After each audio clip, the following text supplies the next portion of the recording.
The crystal glass shattered against the marble floor before anyone could react. Kate Middleton stood frozen, her fingertips still wet from the rim of the glass that had just been in her hand. Around her, the reception hall fell into complete silence. 200 guests stopped mid-conversation. The string quartet's music died on the last note, and standing directly in front of her was Royal Guard Officer James Thornton, his white-gloved hand still extended from the strike that sent her drink flying. His face showed no emotion, no apology, no explanation. Kate's heart pounded. In all her years as the Princess of Wales, nothing like this had ever happened. The protocol was sacred. The Royal Guard existed to protect, to serve, to remain invisible. They never interfered. They certainly never made physical contact with a member of the royal family. Yet here stood Officer Thornton. Rigid as a statue, his eyes locked somewhere past her shoulder. "James." Kate whispered. He didn't respond. Didn't blink. The muscles in his jaw. Behind her, Kate heard the sharp click of heels. Security was moving. Within seconds, 3 officers surrounded Thornton, hands hovering near their concealed weapons. The head of palace security, Margaret Chen, appeared at Kate's side, her voice low and urgent. "Your Royal Highness, please step back." But Kate didn't move. She was reading Thornton's face now, really reading it. And what she saw wasn't aggression. It was terror. Pure, controlled terror buried deep behind those trained, emotionless eyes. Before you continue watching, make sure you're subscribed so you don't miss stories like this. We bring you the most incredible true moments you won't find anywhere else. The shattered glass lay between them like evidence at a crime scene. Kate noticed something then. The champagne that had spilled across the white marble wasn't evaporating normally. It was fizzing. Tiny bubbles rising from the liquid in a way that champagne never did. Her blood went cold. "Everyone stay calm," Margaret said into her hidden microphone. "We have a possible code silver. Repeat, code silver in the Grand Hall." Kate knew what code silver meant. Poisoning attempt. The room erupted into controlled chaos. Guests were ushered toward the exits by security officers who appeared from every corner. The royal family members present were immediately surrounded by their protection details. But Kate's eyes never left Thornton. He was trembling now. Just slightly. A tremor in his fingers that only someone standing this close could see. "How did you know?" Kate asked softly. For the first time, Thornton's eyes met hers. In them, she saw something that chilled her more than the poisoned champagne ever could. Guilt. "I'm sorry, Your Royal Highness," he whispered, so quietly only she could hear.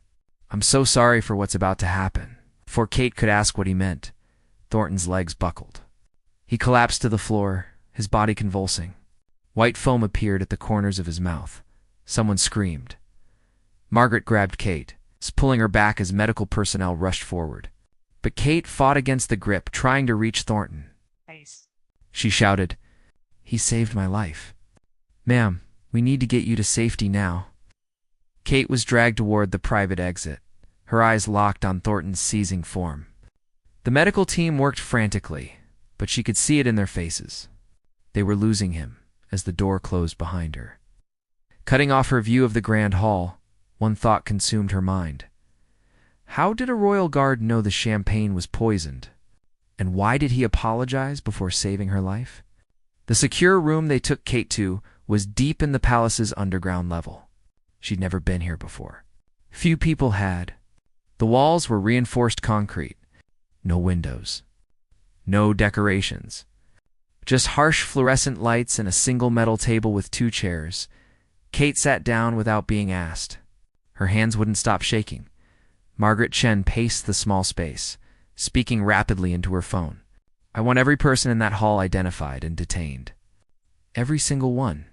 Staff, guests, catering, everyone. Nobody leaves." She ended the call and looked at Kate. For the first time since Kate had known her, Margaret's professional mask cracked. She looked afraid. "The champagne was laced with polonium-210, Margaret said quietly.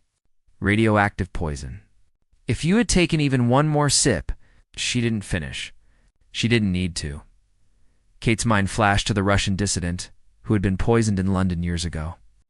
Polonium-210. It had taken weeks for him to die. Agonizing weeks. Officer Thornton? Kate asked. Margaret's expression darkened. Critical condition. He's being treated at the secure medical facility. The doctors say he ingested the poison himself, probably hours ago, based on the symptoms. The words didn't make sense at first. Then they did. And Kate felt sick. He was supposed to poison me, she whispered. Margaret nodded slowly. That's our current theory. But something changed. At the last moment, he couldn't go through with it. So he knocked the glass away and... She paused. And took the poison himself earlier, perhaps as some form of insurance or coercion. Kate stood abruptly, the chair scraping against concrete. I need to see him. Absolutely not. Da-da-da. Margaret, he saved my life. He was part of a plot to kill you, Margaret said firmly. We don't know if this is over. We don't know who else is involved. Until we have answers, you're staying here. Kate wanted to argue, but the look in Margaret's eyes stopped her. This wasn't a request. Tell me about him, Kate said instead. Who is James Thornton? Margaret pulled out a tablet, swiping through files. Officer James Thornton, age 32. Royal Guard for 8 years. Exemplary record. Not a single incident. He passed every security screening, every background check, every psychological evaluation. She looked up. He was perfect, which is exactly why they chose him. They were investigating several leads. But ma'am, Margaret hesitated. Thornton's daughter, Emily, age 7. She was reported missing 3 days ago. The room seemed to tilt. Kate gripped the edge of the table. His ex-wife called it in. Margaret continued. Said Thornton was supposed to have Emily for the weekend, but when she went to pick her up, the house was empty. Thornton claimed Emily was with his mother. His mother said Emily was with him. Nobody's seen the girl since Friday. Kate felt tears burning in her eyes. She understood now. The guilt in Thornton's face. The whispered apology. The terror. They took his daughter, Kate breathed. They took his daughter and told him to poison me, or they'd kill her. Margaret nodded. It's the most likely scenario. So where is she? Do we have any leads? We have every available resource searching. But ma'am, these people are professionals. They've planned this carefully. Kate's phone buzzed. She'd forgotten she even had it. The screen showed a message from an unknown number. Her security training screamed at her not to open it, but something made her tap the notification anyway. The message contained a single video file. Don't open that, Margaret warned. Reaching for the phone, but Kate had already pressed play. The video showed a small room, concrete walls like the one they were in now, and sitting on a mattress on the floor, clutching a stuffed rabbit, was a little girl with dark curly hair and James Thornton's eyes. Emily? She looked terrified but unharmed. The video was only 5 seconds long. No audio. No identifying features in the background. Then a text appeared below the video. It guard failed. The princess lives. Now the child pays the price. You have 24 hours to make this right, or Emily Thornton dies like her father will. Kate's hands went numb. The phone slipped from her fingers and clattered on the table. Margaret grabbed it, her face going pale as she watched the video. They sent this to you directly, Margaret whispered. How did they get your private number? But Kate wasn't thinking about security protocols anymore. She was thinking about a 7-year-old girl sitting alone in a dark room, holding a stuffed rabbit, waiting for a father who was dying in a hospital bed. We have to find her, Kate said. Whatever they want, whatever they're asking for, we have to save that child. Margaret looked at her with something like pity. Ma'am, we don't negotiate with terrorists. It's not a terrorist. That's a little girl. And using her is what terrorists do. Kate met Margaret's eyes with a hardness she rarely showed. I don't care about policy right now. Find out what they want. Find out who they are. And find Emily Thornton before it's too late. Margaret started to respond, but another message appeared on Kate's phone. Just 2 words. Watch him. The secure medical facility was 3 floors beneath the palace. Kate had overruled every objection to get here. She was still the Princess of Wales, and right now, she needed answers only one person could give. Officer James Thornton lay in the hospital bed, connected to machines that beeped steadily in the sterile silence. His skin had taken on a grayish tone. His breathing was shallow, but his eyes were open. They tracked Kate as she entered the room, followed by Margaret and 2 armed guards who positioned themselves by the door. Oh, Your Royal Highness? Thornton's voice was barely a whisper. You shouldn't be here. Kate pulled a chair to his bedside. You saved my life. The least I can do is thank you in person. A bitter smile crossed his cracked lips. I was supposed to kill you. Gratitude seems inappropriate, but you didn't, no? His eyes filled with tears. I couldn't. Even for her, I couldn't. Kate leaned closer. Emily is still alive, James. We received a video. She's scared, but she's alive. The machines beside him erupted in rapid beeping. His heart rate spiked. Hope and terror warred across his face. They said they'd let her go, he gasped. If I did this, they promised they'd let her go. Who promised you? Who took her? Thornton's hand gripped the bedrail, knuckles white. I never saw faces. Just voices on the phone.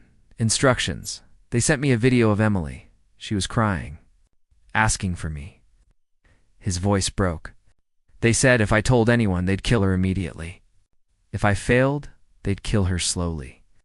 Kate felt her heart breaking, but she kept her voice steady. How did they contact you? Encrypted messages. Untraceable. They knew everything about me. My schedule. My roots. Where Emily went to school. Where my mother lived. Coughed, and blood appeared on his lips. They gave me the poison 3 days ago. Told me to drink half of it myself. Insurance, they called it.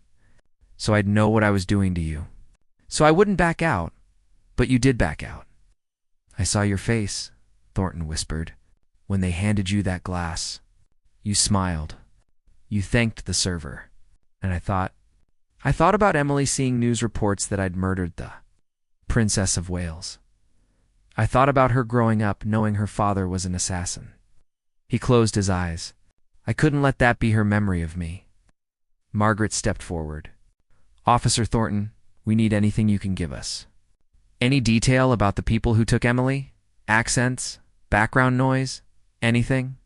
Thornton's breathing became more labored. The voice was British. Educated, male, but I think he was using a voice modulator. Too smooth, too perfect. He paused, struggling. There was something else. In the last video they sent me, the one with Emily, I heard something in the background. Very faint. What was it? Kate asked urgently. Bells, church bells. Not recording, real, like they were close to a church. Margaret was already on her phone, relaying the information. We can cross-reference that with the timestamp. Narrow down which churches were ringing at that exact time. Thornton grabbed Kate's hand suddenly. His grip was weak, but desperate. Please, please save my daughter. I don't care what happens to me. I deserve this. But Emily, she's innocent. We're going to find her, Kate promised. I swear to you, Your Royal Highness. One of the guards by the door spoke up. You have an urgent call. It's Prince William. Kate reluctantly released Thornton's hand and stepped into the hallway. William's voice was tight with controlled anger when she answered. Kate, what are you doing? Security says you went to see the guard who tried to kill you. He didn't try to kill me. He saved me, after being part of a conspiracy to poison you. William's voice rose. You need to step back and let security handle this. His daughter's missing, William. A 7-year-old girl? I know. I've been briefed. But that doesn't change the fact that you're making yourself vulnerable.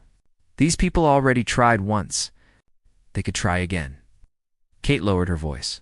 They contacted me directly. Sent me a video of the girl. They have my personal number, William. They're inside our security somehow. Silence on the other end. Then I'm coming to you. Don't move. The call ended. Kate stood in the hallway, the fluorescent lights humming overhead. She felt exhausted, afraid, but also determined. Margaret emerged from Thornton's room. We've identified 8 churches within hearing distance of central London that rang their bells at the timestamp. We're sending teams to each location now. It's not fast enough, Kate said. We have less than 24 hours. Ma'am, we're doing everything. Kate's phone buzzed again.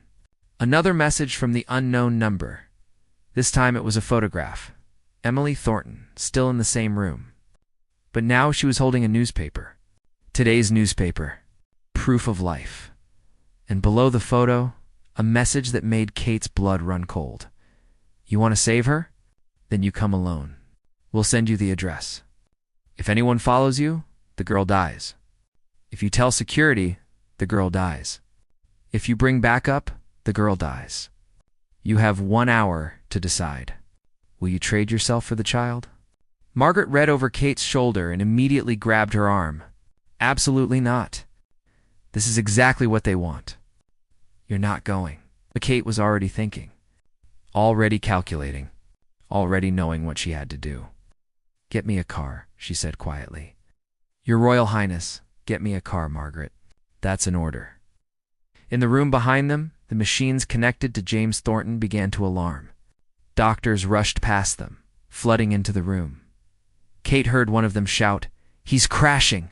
But she didn't go back inside. She couldn't. Because she already knew what was about to happen next. And she knew that, in less than 1 hour, she would have to make an impossible choice. Kate sat in the back of the secure conference room, staring at the message on her phone. 45 minutes had passed. 45 minutes of arguments, protocols, and security briefings. William had arrived with the head of MI5.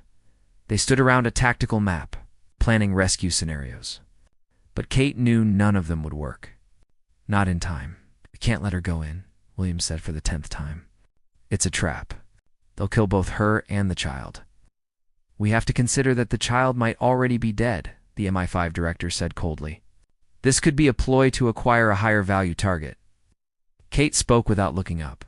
Emily is alive. They need her alive to control me, Your Royal Highness. With respect, you're not trained for hostage situations. No, Kate agreed. But I am trained to do what's right. Margaret approached her carefully. Ma'am, we've tracked the location from the cell tower pings. It's an abandoned textile factory in East London. The area matches the church bell's time frame. We can have tactical teams in position within 20 minutes. And the moment they see those teams, Emily dies, Kate said. We all know that. We can't be certain. Yes, we can.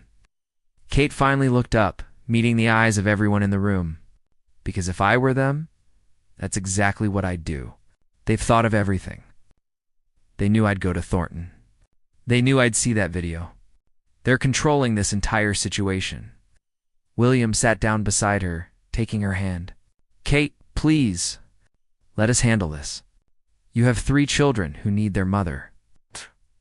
The words hit hard. George, Charlotte, Louis. Kate thought of them sleeping safely at the estate, unaware that their mother was planning to walk into a death trap.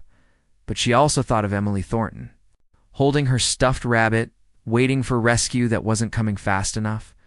What would you do? Kate asked William quietly. If it were George. If someone took our son, and the only way to save him was to offer yourself? William's jaw tightened. They both knew the answer. Kate's phone buzzed. The address appeared on screen with a new message. Time's up, Princess. Send us a photo of you leaving the palace alone in the next 10 minutes, or we start sending you pieces of Emily, starting with her fingers. Kate stood abruptly. I'm going. Hell you are, William said, standing with her. But Kate was already moving toward the door. Margaret and 2 guards blocked her path. Your Royal Highness, we cannot allow this. Kate's voice became steel. I am not asking permission. Move aside, ma'am, please. That is an order. The room fell silent. Everyone knew that technically Kate didn't have the authority to override security protocols. But everyone also knew that she was about to do it anyway. William stepped between Kate and the door. Then I'm coming with you. Kate, they said alone.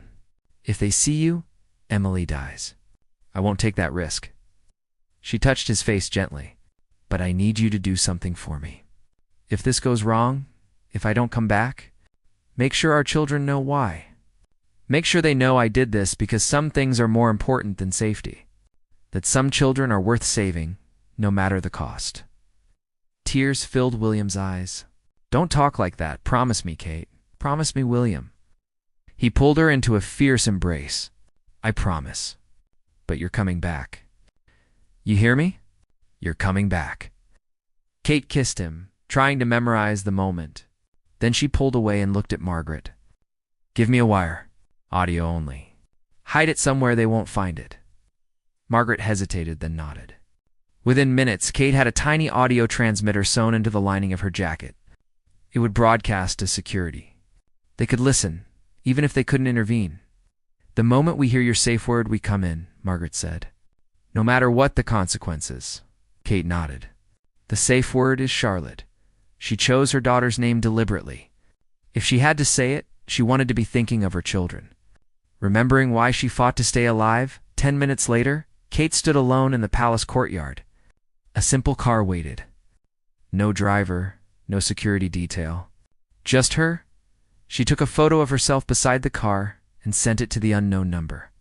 The response came immediately. "Good girl. Now, drive to the address. Park in front. Wait for instructions. And Princess, we're watching. Always watching." Kate got in the car. Her hands shook as she gripped the steering wheel. She'd driven herself before, but never like this. Never knowing she might be driving to her death, the security team would be tracking her. Following at a distance, but they couldn't help her. Not until it was too late, the drive through London felt surreal. Normal people going about normal lives. Tourists taking photos. Couples holding hands, none of them knowing that the Princess of Wales was driving past them. Heading toward an abandoned factory in East London to trade her life for a child's. The textile factory appeared after 30 minutes. Exactly as described. Broken windows. Graffiti-covered walls. A place forgotten by time. Kate parked. Waited. Her phone rang. She answered. "Walk inside." Second floor. Room at the end of the hall. "You have 5 minutes." The call ended. Kate took a deep breath. She thought of George, Charlotte, Louis, William, her parents, everyone she loved. Then she thought of Emily Thornton, and she got out of the car. The factory was dark inside, cold. The smell of mold and decay filled her lungs. Her footsteps echoed on the metal stairs, second floor. The hallway stretched ahead, lit only by afternoon light filtering through broken windows. Kate walked forward, each step feeling heavier than the last. The room at the end had its door slightly open. Kate pushed it wider and saw Emily Thornton sitting on a chair, her hands tied, tears streaming down her face. But Emily wasn't alone. Standing behind her, holding a gun to the child's head, was someone Kate recognized. Someone who shouldn't be here. Someone she trusted. Thomas Pemberton smiled at her from across the room. Thomas, William's childhood friend. Someone who'd been to their home 100 times. Someone who'd held George as a baby. Someone Kate had trusted without question. "Hello, Catherine," he said pleasantly, as if they were meeting for tea. Kate's mind went blank with shock. Then everything clicked into place. Thomas worked in private security. He had access. He had knowledge. "He'd been at the reception tonight, Kate whispered. Thomas confirmed. He still held the gun pressed against Emily's head. The little girl was sobbing silently, her whole body shaking. "I must say I'm impressed you came alone." "I had doubts." "Let her go," Kate said. "You wanted me?" "I'm here." "Let Emily go, eventually. First, we're going to have a conversation." Thomas gestured to a chair opposite Emily. "Sit. Hands where I can see them." Kate sat slowly. Her mind raced. The audio wire hidden in her jacket was recording everything. Security was listening. But they were at least 5 minutes away. Maybe more. 5 minutes could be a lifetime. "Why?" Kate asked, buying time. "Why would you do this?" Thomas laughed. "You really don't know?" "Of course you don't. People like you never see people like me. I've been standing in the background for 20 years, watching, serving, being useful." His voice hardened. "Being invisible." "Thomas, this isn't don't use that tone with me," he snapped. "That royal tone. The one that says you're better than everyone else. That says your life matters more." Press the gun harder against Emily's head. The girl whimpered. Kate forced herself to stay calm.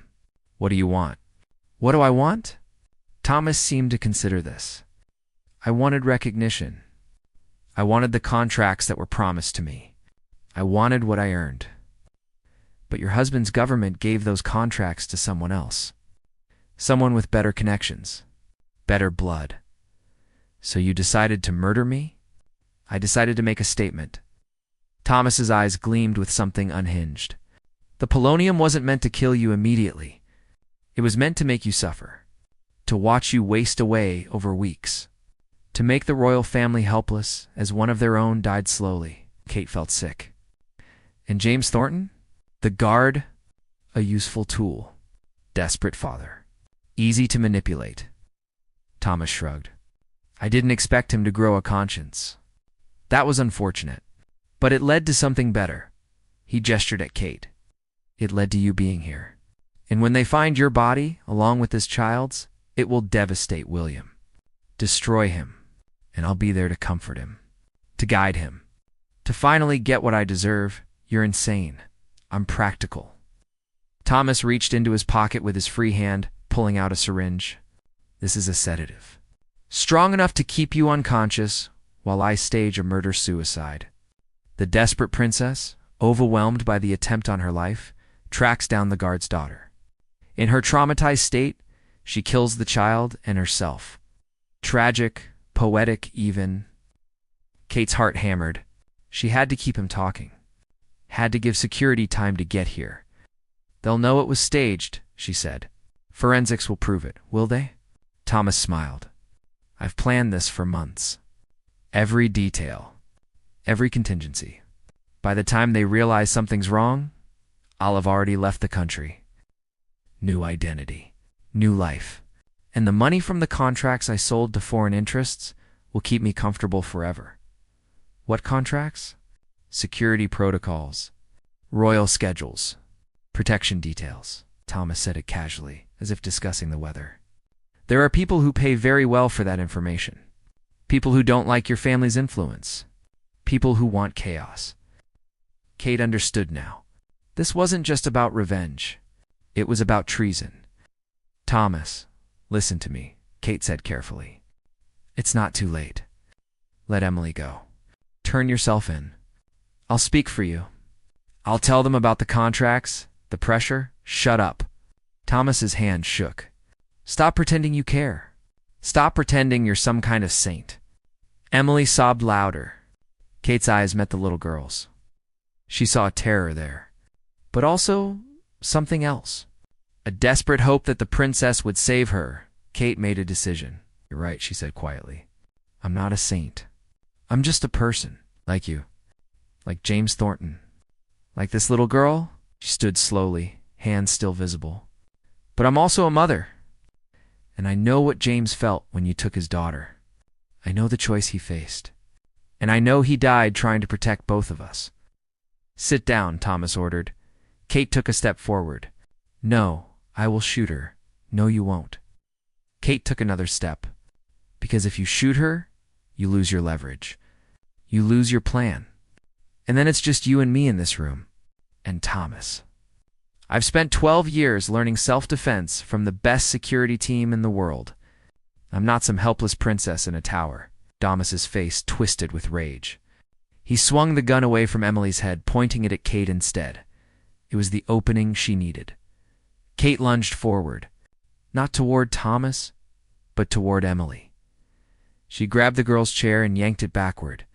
Pulling Emily away from Thomas's reach, the gun went off. The sound was deafening in the enclosed space. Kate felt something hot graze her shoulder. Pain exploded through her arm. But she kept moving, throwing her body over Emily's, shielding the child. Thomas cursed, advancing. Kate heard his footsteps, felt him grab her hair, yanking her head back. The gun pressed against her temple. "Stupid," he hissed. "So stupid." Kate closed her eyes. She thought of her children. She thought of William. She thought of Emily Thornton beneath her, small and trembling and alive. She whispered one word. "Charlotte." Glass shattered. The windows exploded inward. Security teams rappelled into the room from 3 directions simultaneously. Red laser sights covered Thomas from every angle. "Drop the weapon. Drop it now." Thomas froze. For a moment, Kate thought he might pull the trigger anyway, might take her with him out of spite. Then his hand loosened. The gun fell to the floor, and Thomas Pemberton collapsed to his knees, tears streaming down his face. "It wasn't supposed to be like this," he whispered. "It wasn't supposed to end like this." Margaret Chen appeared beside Kate, helping her up. "Medic. We need a medic here." But Kate ignored her own wound. She knelt beside Emily, cutting the ropes with a knife one of the officers handed her. The little girl threw her arms around Kate's neck, sobbing uncontrollably. "It's okay," Kate whispered, holding her tight. "You're safe now. You're safe." As security led Thomas away in handcuffs, Kate heard him laugh. A broken, bitter sound. "You think this is over?" he called back. "You think I'm the only one? The information's already out there, Catherine. Already sold. They know everything. Your schedules. Your routes. Your children's schools." Margaret's face went pale. Kate felt ice flood her veins. "What did you do?" Margaret demanded. Thomas smiled through his tears. "I burned it all down. If I can't have what I deserve, nobody gets anything. Especially not you people. The documents are set to release in 72 hours unless I stop them. And I won't. Even in prison, I'll make sure the world sees exactly how vulnerable you really are." He was still laughing as they dragged him away. The hospital room was quiet except for the steady beep of monitors. Kate sat beside the bed where Emily Thornton slept. Her small hand wrapped around Kate's. The doctor said she was physically unharmed, but the psychological scars would take time to heal. On the other bed, separated by a curtain, James Thornton lay in an induced coma. The polonium poisoning had ravaged his system. The doctors gave him a 30% chance of survival. But he was fighting. For Emily. For redemption. For the chance to be her father again. William entered quietly, carrying 2 cups of coffee. He handed one to Kate, then kissed her forehead, careful to avoid the bandage on her shoulder where Thomas's bullet had grazed her. "MI5 found the servers," he said softly. Thomas had everything backed up in 3 different locations. Security protocols, family schedules, protection details. Everything. Kate closed her eyes. How bad? Bad enough that we're implementing emergency protocol changes. The children are being moved to a secure location. New security team. New procedures. He paused. "We're going to have to change how we live, Kate, for their safety." "I know." They sat in silence for a moment. Then William spoke again. "They're asking how much to tell the public. About Thomas. About the poisoning. About what happened here." Kate looked at Emily's sleeping face. "Tell them everything." "Kate, everything," she repeated firmly. "Tell them that someone we trusted betrayed us. Tell them about James Thornton, who was forced to make an impossible choice and chose honor. Tell them about Emily. Tell them about the security breach." She looked at William. People deserve to know the truth. Not some sanitized version. The truth will scare them. Good. It scared me too. Kate squeezed Emily's hand gently. "But it will also show them that we're human. That we face the same fears they do. That we make mistakes and we survive them." William nodded slowly. "The press is calling you a hero. For saving Emily? I'm not a hero. I just did what any mother would do. It's exactly what makes you a hero." The door opened. Margaret entered with a tablet. Her expression was grave. "We have a problem," she said. Thomas had a partner. Someone on the inside who helped him access the security systems. We found coded messages on his phone. Kate felt her stomach drop. Who? We don't know yet. The messages are encrypted. But whoever it is still has access. They could still release the information. Margaret looked between them. We have 68 hours to find them before everything goes public. What about Thomas? William asked. Can we make him talk? He's not talking. His lawyer has advised complete silence. Margaret hesitated. But there might be another way. Officer Thornton.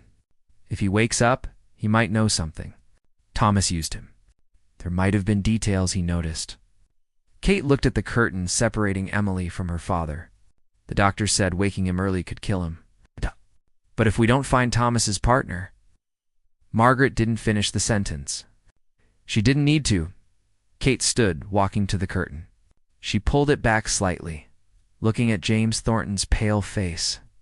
This man who'd been forced into an impossible situation, who'd made the right choice when it mattered most.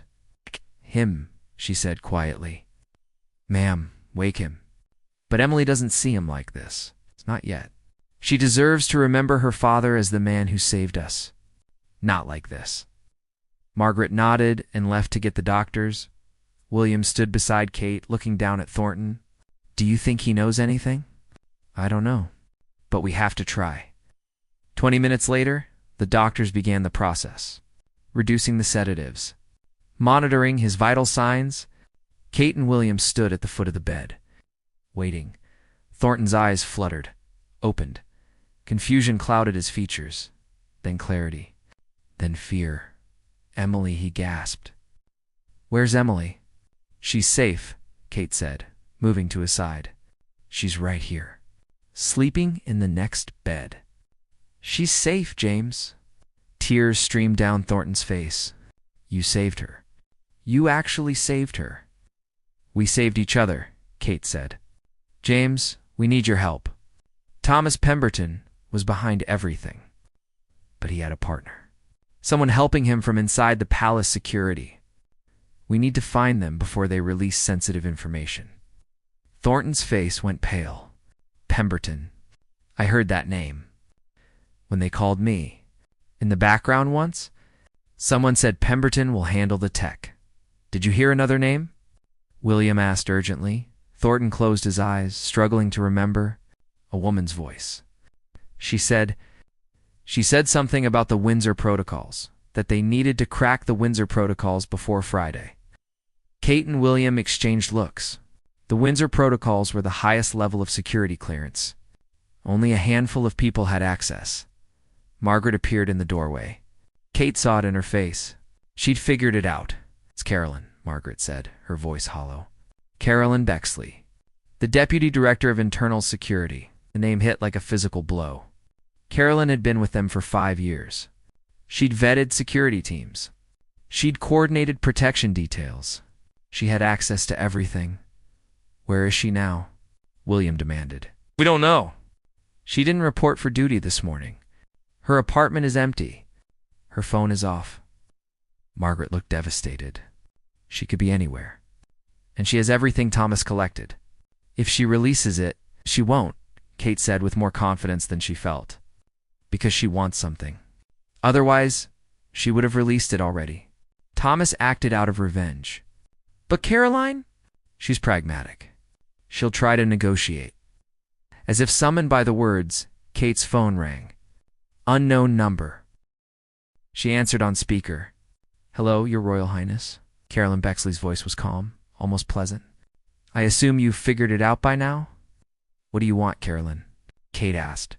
What I've always wanted, recognition, compensation, and safe passage out of the country. She paused. I'll give you the servers in exchange for £10 million. Transfer it to an account, I'll specify. And a 12-hour head start before you alert international authorities. That's not going to happen, William said. Then I release everything. Every schedule. Every protocol. Every vulnerability. And I let the world know that the royal family can't even protect themselves. How long do you think the monarchy survives after that? Kate looked at Emily sleeping peacefully, then at James Thornton, fighting to stay conscious, fighting to stay alive for his daughter.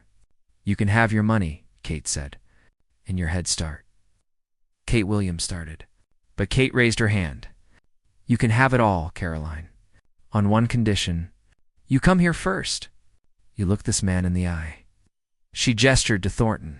You look at the man whose life you destroyed, whose daughter you terrorized, and you tell him it was worth it.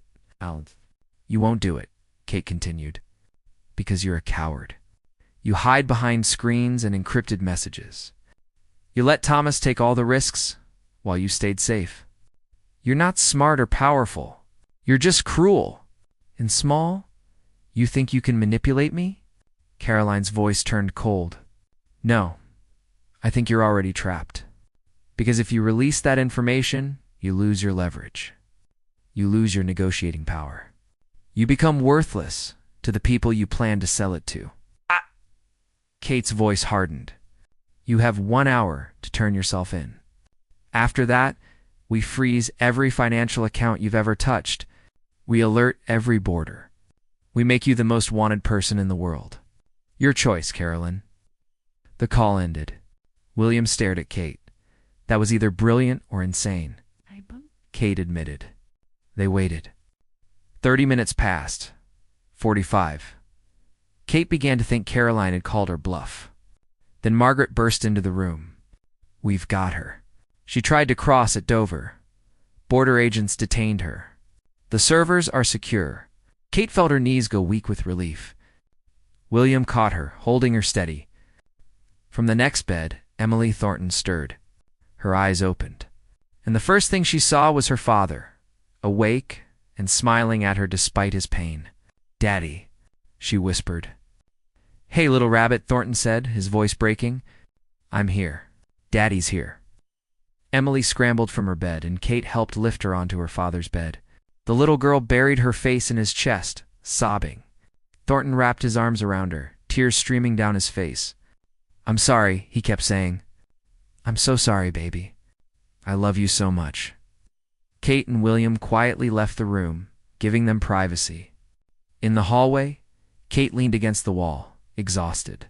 It's over, William said. It's really over. Kate said softly. It's not over. It's just beginning. We have to rebuild security from the ground up. We have to regain the public's trust. We have to help James and Emily heal. She looked at him. And we have to be better, more vigilant, more careful. Because this won't be the last time someone tries to hurt us. William pulled her close.